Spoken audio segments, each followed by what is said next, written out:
भागी राकेश खोनासं नोंखौ आं धन्यबाद होयो। मैयानि जिबायदि नोङो दामफार हमदों, दामफार हमनाया नोंनि बे फिल बारायनाय। आरो आं बुंबावो, नोंखौ दंफां गारिखौ जुदि नों हमनो हायोब्ला थांनानै आं नोंखौ आथिं हमगोन। भागी राकेश, ड्राग्स हमनायाव नोङो कामान्डार जानांगौ, जोङो जों सेकेन्ड कामान्डार जागोन।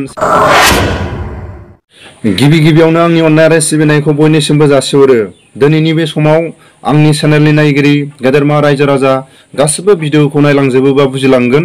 मैयानि हर गेजेर समाव जोबथेसालिनिफ्राय सासे फंबाया फन हरदोंमोन, जेब्ला जों देरहासार इस्लारि आं सावरायलायदोंमोन। बेबायदि समाव दुखुनांथावना लोगोसे भागी राकेशनि खोथाखौ आं फंनैसो बुंनाय जागोन। रायजो राजाफ्रा गासिबो भिडिअखौ खोनासंलाङोबा आंनि गोसो गोरबोआव गोजोननाय मोनगोन। दिनैनि बे समाव आंनि चेनेलनि नायगिरि गेदेरमा रायजो राजा बयखौबो आसा खालामो, मैयानि मोनाबिलि समाव जेब्ला देरहासार इस्लारिनि मबाइलाव जेब्ला फन फैयो, बेबायदि समाव दसे आंजों देरहासार इस्लारिया जेब्ला जोबथेसालियाव थानाय सासे बिथांनि बिर जोहोलाव सासे एनडिएफबिनि बिथाङा जेब्ला फन सावरायलायनाय जायो, बेबायदि समाव दुखुनांथावना जेरैबायदि सावरायहरदों।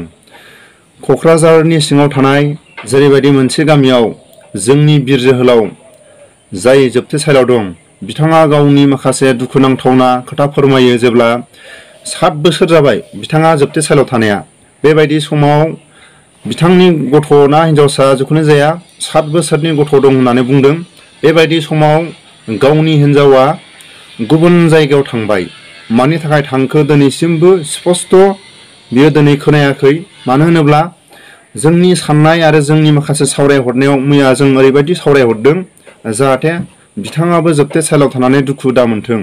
बिनि थाखायनो आंनि खुगाजों आं बे फंबायनिसिम बुजायहरो।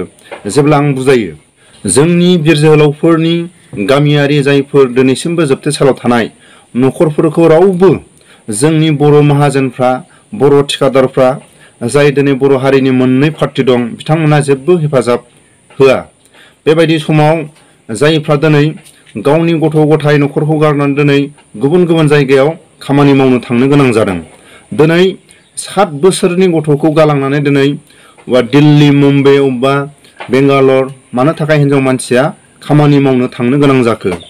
मालाबाबो जोंनि जाय दिनै बिटिआर एकर्डखौ सागानगिरिफ्रा दिनै सरकार सालायनानै दं, बिथांमोना मालाबाबो एनडिएफबिनि जाय दिनै जोबथेसालियाव थानाय न'खरफोरनि गथ' गथाय बिथांमोननि हिनजावफोरजों दिनैसिमबो जों सावरायलायनाय नुवाखै। नाथाय जों दिनै नुयो, जेरै बायह्रायाव फैयोब्ला सोरबा दैदेनगिरिफ्रा माथो होनोबो सम गैया। आरो जाय मानसिफ्रा दिनै जोबथेसालियाव दं, बेबायदि न'खरखौ दिनैसिमबो माथो होनो थाखाय, बिथांमोननि न'खरखौ खबर लानो थाखाय दिनैसिमबो खबर गैया। बिनि थाखायनो आं आसा खालामो, जायफोर जोबथेसालिनिफ्राय उदां जाबाबो बिथांमोना जाय दिनै इउपिपिएलनि दैदेनगिरिफ्रा बिथांमोननो सोलिना जानो थाखायबो दिनै सुबिदा होआ। आरो जोबथेसालिनिफ्राय उदां जालांबाबो माथो होनो थाखाय सम गैया। जेरैबायदि प्रमद बर'आ एनडिएफबिखौनो जुदि थगायनानै एनडिएफबिखौ लानानै जुदि एकर्ड खालायदोंब्ला गासिबखौबो अनसायनांगोन। जिखुनु जाया दिनै माखासे खामानिफोरखौ मावनो थाखाय सम नांगौ, बेखौ बयबो बुजियो। अब्लाबो बे जेरै सरकार सोलिबाय थानाय समावनो जेरै प्रमद बर'आ बा गबिन्दखौथ' बारहो, फेरेंगा बिथांमोनखौथ' बारहो, बिसोरखौ बारहोनानै जेब्ला आबसुनि जेब्ला सोमावसारदों, बे समाव बयबो हेफाजाब होदोंमोन। बयबो लैहोर लैहोर बिथांमोननि सोमावसारनायाव एनडिएफबिनि न'खर जिखुनु जाया एनडिएफबिफोराबो जेब्ला लामा गाथेनाय माबा गाथेनाय बेबायदि समाव रावबो बादा होआखै। मालाबा समाव एनडिएफबिया आबसुनि सोमावसारनायाव मालाबाबो दाथां होननानै सिलाइ दिन्थिनानै मालाबाबो बेबायदि बुंनाय रेकर्ड गैया। नाथाय आं बुङो, जेब्ला एनडिएफबिनि जायफोर हाग्रा बारियाव थानाय समाव सोरबा माइरं हैनाय खोनायोब्ला, माबा मोनसे हेफाजाब बा माबा मोनसे खबर हैनाय खोनायोबानो सोरबा जोंनि बै समनि माखासे मानसिफ्रा एनडिएफबिनि लोगो, एनडिएफबिनि खबर होयो होननानै जेरैबायदि साफा सानै जायफोर आबसुनि सोद्रोमाफ्रा ओरैबायदि बादा होयोमोन। नाथाय बै समाव जेब्ला आन्दालन खालायनो फैयो, जेब्ला लामा गाथेनो फैयो, राजा लामाखौ जेब्ला होबथानो फैयो, बेबायदि समाव बांसिनै अबे जायगानिफ्राय आन्दालन खालायनो फैयो? हादान एलेकानिफ्राय। जिखुनु जाया बर'फोरनि हाजो जिंनि बर'फ्रा बांसिनै आन्दालनाव हेफाजाब होयो। टाउन सहरनि जायफोर बर' राव रोङै माखासे मानसिफ्रा आन्दालनाव बेसेबां आरो टाउननि मानसिफ्रा बेसेबां आन्दालनाव ओंखारो दिनै रायजो राजाफ्रा बेफोरखौ हिसाब होनो हायो। नाथाय मालाबाबो बै हाजो जिंनि बै हादान एलेखानि रायजो राजाफोरखौ जुदि एनडिएफबिआ बादा होनांगौबा आबसुनि सोमावसारनायाव रावबो दाथां होननानै बै समाव जुदि एनडिएफबिआ बादा होनायमोनब्ला हयथ' आबसुनि सोमावसारनायाव जिर'बो जानो हागौमोन। बेफोरखौ जों रायखांनायनि जोंहा दा सम गैया। अब्लाबो आं बैबायदि समाव जेब्ला खौसेयै जेब्ला आगान सुरलायदों बेफोरखौ माखासे रायखांनो गोनां जायो आरो बेबायदि थांखांनाय खोथाफोरखौ रायखांनांगौ माखासे प्रयोजन गैया। आंनि बुंनायाव माखासे गोरोन्थि जादोंबा आं बयनावबो निमाहा बियो। लोगोसे आं नैबेखौसो खावलायो, मैयानि समाव जेब्ला बाहागि राकेशआ जेब्ला दामफार हमदों, मोजां, राकेश ब्रह्मखौ आंनि गोसो गोरबोनिफ्राय आं खुलुमो। बे बालागारिखौ हमनायल' नङा, राकेश बाहागिखौ आं खावलायो थाबैनो थांनानै फेरेंगानि न'आव दंफांनि गारि, दंफांखौ हिसाब लानांगौ।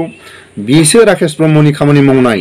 राकेश ब्रह्मआ जुदि बेबायदि खामानि मावनो देखायोब्ला उननि समाव प्रमद बर'नि जायगाखौ मोननो थाखाय माखासे नुहुरो।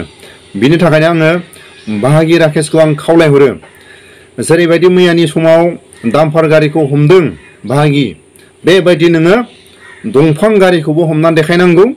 जेरैबायदि नों दंफांनि जेरैबायदि मोनानि समाव जेब्ला फेरेंगानि माखासे पारमिसन लानानै आरो फेरेंगानि माखासे हान्जायानो दंफांफोरखौ फानहरलाय, सोरखौबा दंफांखौ दानफाय होलाय, जिखुनु जाया दंफांनि बिजनेसा फेरेंगानि आखाइ दं।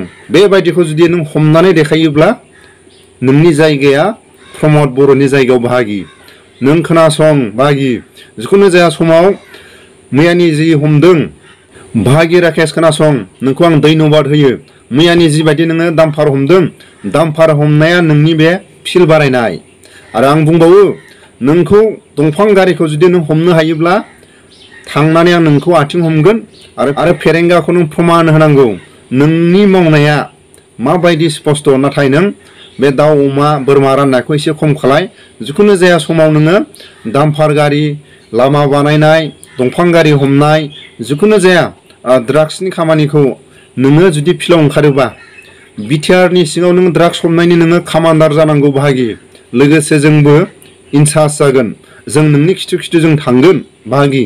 बाहागि राकेश, ड्राग्स हमनायाव नोङो कामान्डार जानांगौ। जोङो नोंनि जों सेकेन्ड कामान्डार जागोन, सेकेन्ड आइसि जागोन, जों नोंनि खिथु खिथु जों थांगोन।